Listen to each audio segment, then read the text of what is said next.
Today is 8.5 in Advanced Algebra 2, talking about some variation today. 4 types of variation: direct variation, joint variation, inverse variation, and combined variation. Direct and inverse are the basics, okay? A direct variation, you'll hear it in the real world all the time. It's like, well, that varies directly as this. This varies directly as that. What does it mean? Like, as x increases, y will also increase. Here's a real easy example. As time goes by, right, as time increases, the amount of money that someone saves also increased, right? You see how they vary direct. Time increased, and the money they save also increased. Cool? Here's another one. As the temperature outside increases, the amount of reported drownings also increases. I mean, think about it. The warmer it gets, aren't there more people swimming? Right? So then there's more drownings that happen. I mean, that's the true fact. As temperature increases, the amount of drownings also increased. You can see it in the table of values. Like, look at the x's. What's happening here? If my pen would work, aren't they getting bigger? What happened to the y's? They got bigger. That's a direct variation. What happened to x immediately happened to y. The generic formula for that is y equals k times x, where x and y are your two variables, usually, you know, but k is called the constant of variation. These are formulas you'll have to memorize. Y equals k times x. You'll get what's called a joint variation also when there's like more than one variable in there. I mean, k is not a variable. K is called the constant of variation. In a linear situation, it's your slope, right? Y equals mx plus b kind of situation, it's your slope. But k times x times z, for example, I hope you've seen this before. Area equals 1/2 base times height. Do you see the k value? Right there, the constant of variation is 1/2. And these variables are all in the numerator. It is not a direct variation, though, because there's more than one variable over here. You cool with that? It is a joint variation because there's more than one variable up here, but they're all in the numerator, okay? Direct, numerator, joint, numerator. Rock and roll? 2 other types. An inverse variation. Hopefully you've seen the word inverse many times. We found inverses. It kind of means the word opposite, right? So as x increases, y decreases. The opposite thing is going on. So here you go. Here's a perfect example. The time since you plugged in your refrigerator, right? You plug it in, it starts working, correct? What happens? The temperature in the refrigerator, doesn't it go down? You know, doesn't it get cooler in there? That's an inverse relationship. As the time since you plugged the fridge in happens, the temperature inside the fridge will decrease. You can also see it in the table of values. As x gets bigger, doesn't y get smaller in that situation? An inverse relationship. The basic formula looks like this. Y equals k over x. So where, remember, k is a number. It's the constant of variation. Where is the variable located? Up or down? Down. That's an inverse relationship. You'll get a combined variation, though, and that's real simple. K is the constant. Don't you see both of them? You got some variables upstairs and some variables downstairs. That's combined. So as we go through today, we're going to be given a ton of information right here, and all they're asking us to do is answer their basic question. So here's all 4 of our situations. We could have a direct situation, a joint situation, an inverse situation, or a combined. These are the formulas you kind of need to remember. They ask us to go through this 4-step process. And if you number the steps the way I number the steps, it'll be a pretty simple deal. Takes a few examples to get used to. Then after about 3 or 4 of them, it's like, man, this is simple. Step 1, let's write the general equation.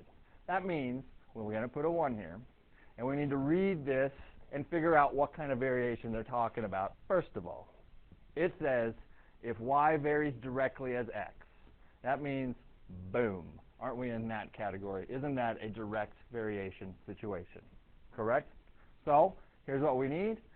Y varies directly as x. Sorry, my pen's freaking out. But that's the basic situation. Sometimes they'll say y varies directly as x squared. Sometimes they'll say as the cube of x. So you'll have to do something to the variable x. This was first power. It just said y varies directly as x. Cool with step 1. Write the generic situation. Step 2, let's substitute in all this junk that they tell us and figure out what k is. The one thing they won't tell us is what's the k value. What's the constant of variation? So we've done this. It says y is 16 when x is 4. It's kind of like you need to stop reading right there. Y is 16 when x is 4. Then they say, please find x when y is this. You know, that's for later. First thing we need to do is use this information right here and substitute it in. It says y is 16, so boom.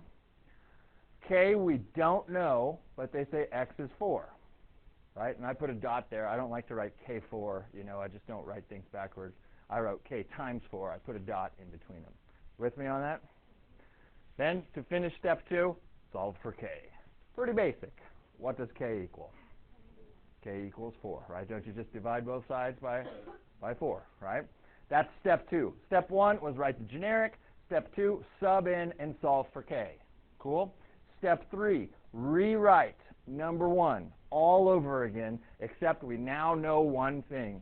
Don't we know what k equals? Right? K is 4, so we're going to rewrite this whole number 1 all over again, but where k is, we're going to put a 4. That is the particular direct variation problem in this scenario. If y varies directly as x, for this scenario, y equals 4 times x. Cool? Step 4, if you run out of room working down, just go over here a little bit.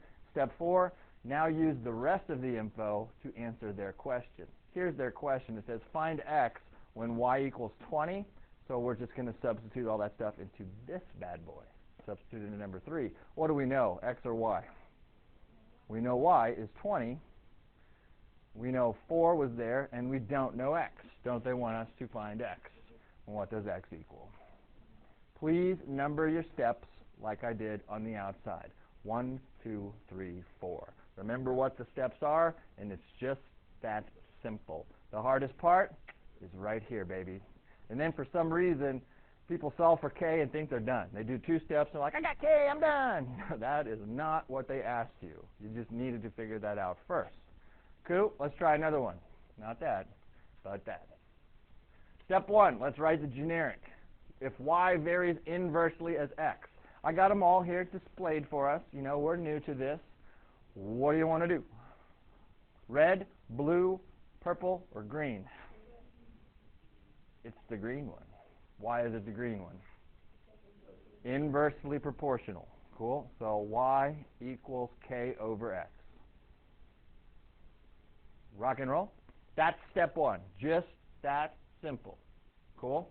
Step 2, sub in everything that they told you is true. It's like this middle information right here. See where they say find? There's your question right there. You want to like stop right there. Let's sub in all this other stuff and figure out what k is.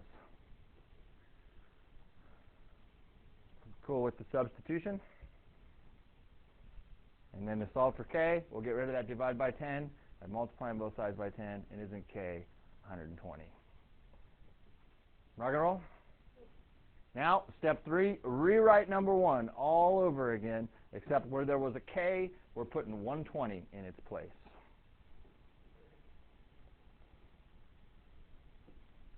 What kind of relationship do we have here? Direct, joint, inverse, combined. What kind of relationship is this? Inverse relationship. Cool. So, step 4. Let's see what they tell us to do. They say find y when x is 15. So, show me the little bit of basics. Don't just go straight to an answer. Please substitute in. Then, isn't y already all by itself? So you punch that in, and what do you got for me? Y equals 8. Aren't those way too easy to like skip because nobody ever taught them that in the first place? Next one. Y varies how? Jointly. Okay? Now obviously I got them all up there, but you need to think, where will all my variables be? Up or up and down? Jointly. They're all up. Combined means you're going to put the two concepts together, like to where it's either direct or inverse. Joint means they're all upstairs still. Cool? Joint is all upstairs. So step 1, baby. Y varies jointly as X and Z. Here's a big boo-boo that I see on these all the time. Something's missing. What's missing? You need K, right? You're missing that constant of variation. Don't forget about K in there. Cool. Let's sub in. Step 2. If Y is 10, we don't know K when X is 2 and Z is 4. Rock and roll. Now let's find K. 10 really equals 8K. And then divide. 10/8 reduces to what? 5/4. We good with that? Step 3, rewrite. Interesting. Dude, I thought you said that this was a joint variation. Isn't everything supposed to be upstairs?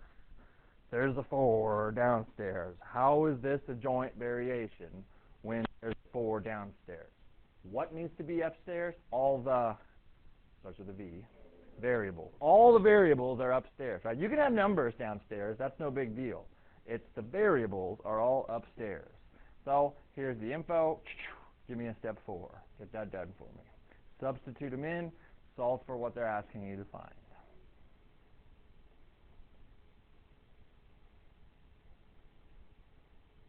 And let's see if you can use the concept that we just kind of did with our factor and cancel. Factor and cancel. People are so scared with those fractions. Holy cow, is there a 4 upstairs and a 4 downstairs? What happens to those? Done, done, right? And you're left with 15. Yeah. Sweet. Why don't you see if you can write number 1 on this. Give it a shot here. Step 1, write the generic. Since they have both the words directly and inversely, you have to combine those together, and this is a combined variation. So let's do her. A, maybe, A varies directly as B. So where's B located? Up or down if B is part of the directly package? And there's a K up there also. Notice that K is always in the numerator. If you look at all 4 of these, isn't K always upstairs? Cool. And then C is the inversely part, so isn't that downstairs? Cool with that? Then they totally switched the game on you. Do you see this word? This is your question right here. This is like the question part of it because they're telling you to find something. You see the second part of this says if B equals 4 when A equals -2 and C equals 3. You see in that part they gave you all that information, so you kind of got to read carefully. This is the stuff we substituted in step 2. So let's do that. Step 2. If B equals 4 when A equals -2, 1 second, and C equals 3. Yes. So let's solve this. You get a -6 here equals K times 4. Correct? And then finally, we're going to divide both sides by 4, and K equals -3/2. Awesome. We are smart enough to realize you should not put a fraction back into the numerator of a fraction. Isn't this green equation a fraction? We don't want to put a fraction into a fraction, so keep the numerator in the numerator and the denominator in the denominator when we substitute back in. Step 3. We'll have A equals, here's my K value. The -3 is in the numerator, and the 2 is in the denominator. You with me? The B is in the numerator, and the C is in the denominator. Don't put that fraction all upstairs. It just stays in its separate houses. Good with that? All right. Answer the question.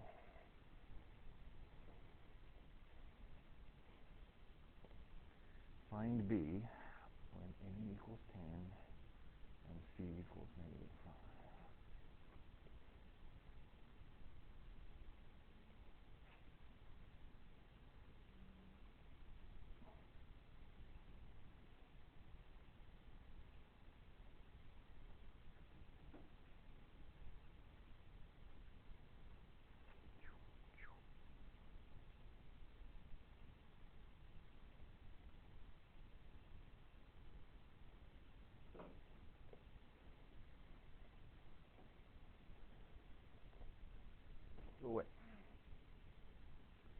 let's go to our next one here.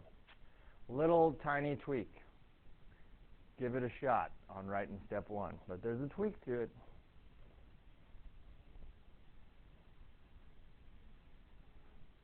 Is everyone cool with we're in this department, right? Cool? Where does the x have to be, up or down? Down, but they did something to x. What did they do to him? They squared him, so that's why there's an x squared down there instead. Same concept. Remember, these are just generic formulas. There's a little more details that they put in there. If they square it or they cube it or anything like that, you just got to put that in there. Cool? Now, let's do this. See the word find? There's your separator. So that's all the step 4 stuff. I need the step 2 stuff here first.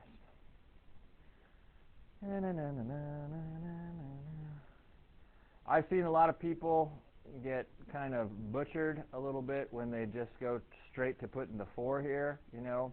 I think it's safer for you to put 2 squared. You know, a lot of times they do it the first time, then the second time around they forgot they needed to square it, you know. So realize it was x squared, x was 2, just put 2 squared. You'll be safer that way. And then if you realize it's 4, you can multiply, but it's probably worth the time to rewrite it and then say that k equals 20. Awesome. Finish. Pause the video. Get that done for me.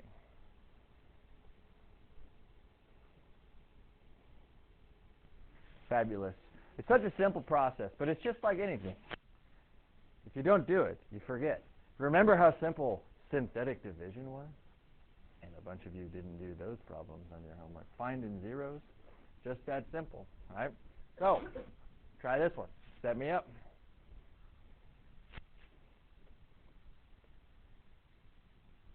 Y varies directly as the cube of x. Check it with mine. And if you're good, go to step 2. Don't forget the k.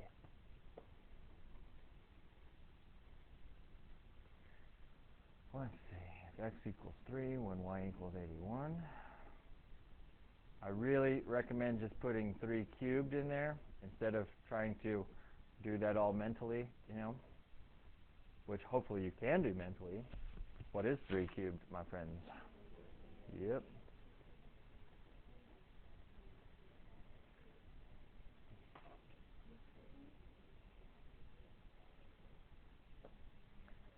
And then k equals 3, is that right? Yeah. Oh, yeah. Step 3, rewrite. Y equals 3x cubed. Cubed. Step 3. Find y when x is 9. Y equals 3 times 9 cubed. We don't, yeah, we do know 9 cubed. I was thinking 3 to the 9th, but we do know. And there's no shame, since you have a calculator, to like double check, you know. 729, yes, it was 729, you know. And then finally, I need some help with that. 27? Thank you. Yeah. How many more do we got? 2 more? Get them both done. Pause the video. Check back when you're done with this one. I'll have it for you. Then do number 4 after that. Make sure you got your generic right first. Jointly means they're all in the same house and they're all upstairs. Subbing in, I should have got k as 1/3, etc. And to the next one. Please realize if you're having this worksheet at home and you're on the video, there's a typo here. This should be a -5, not a +5, which would cause a whole better situation. Now I'll get 9x squared equals 36 times 5 is how much? 180? Yeah? Guys, there's no need to factor this. Okay, people are like, it's a quadratic, aren't you supposed to factor it? Yes, it's a quadratic. There are x squareds. Are there any x to the first in this situation? Since there's only x squareds, get x squared all by itself. X squared equals 20. How did I get that? Divide both sides by 9, right? Now, that x squared is all by itself. X equals plus or minus, right, because we're solving a quadratic equation, the square root of 20. Can the square root of 20 simplify? Simplify him. X equals, 4 goes in there each time, so 2 square roots of 5, plus or minus, though. Radical? Indeed. That's a radical. 4 more, real simple. State whether each is direct, joint, inverse, or combined variation. There's the 4 examples. That's what you need to kind of get memorized for this part. Go for it. All 4 of them. Direct, then find K, right? Is it direct, inverse, joint, or combined?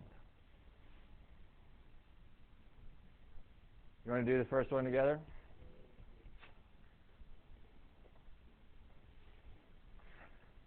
On 5, it is inverse because the variables are downstairs and there are none upstairs. The K value was 4, right?